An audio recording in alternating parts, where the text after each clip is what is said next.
BNP সংস্কারের বিপক্ষে নয়, বরং বিএনপি সংস্কারেরই দল। তবে সবকিছুর মূলে জনগণ। বৃহস্পতিবার জাতীয় ঐক্যমত্য কমিশনের সঙ্গে আলোচনায় বিএনপির স্থায়ী কমিটির সদস্য নজরুল ইসলাম খান এ কথা বলেন।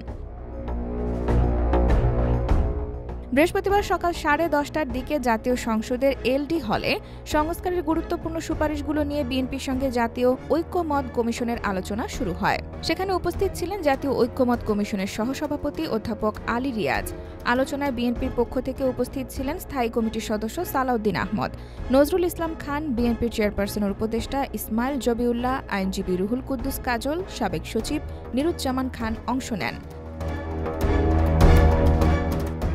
সংস্কার নিয়ে জাতীয় ঐক্যমত্য কমিশনের সঙ্গে আলোচনায় নজরুল ইসলাম খান বলেন, আমরা বুধবার প্রধান উপদেষ্টাকে বলেছি বিএনপি সংস্কারের বিপক্ষে নয়, বিএনপি সংস্কারেরই দল।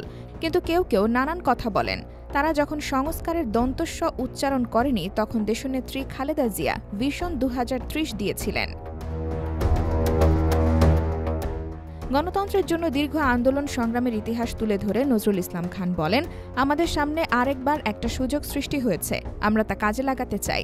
আমরা এই কমিশনকে সহযোগিতা করছি, এই সরকারকে সহযোগিতা করছি সেই প্রত্যাশা নিয়েই। তিনি আরও বলেন, যদি ঐক্যমত্য কমিশনের কোনো সনদ নাও হয়, বিএনপির জন্য সংস্কারের সনদ রয়েছে। সবকিছুর মূলে জনগণ এবং জনগণের সম্মতিতে যেন সব হয়। তিনি আরও বলেন, আর জনগণ কার মাধ্যমে সম্মতি জানায় তা আমরা জানি।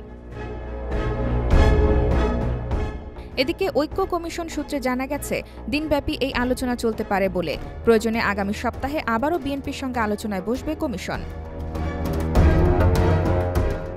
IBTV USA, new York.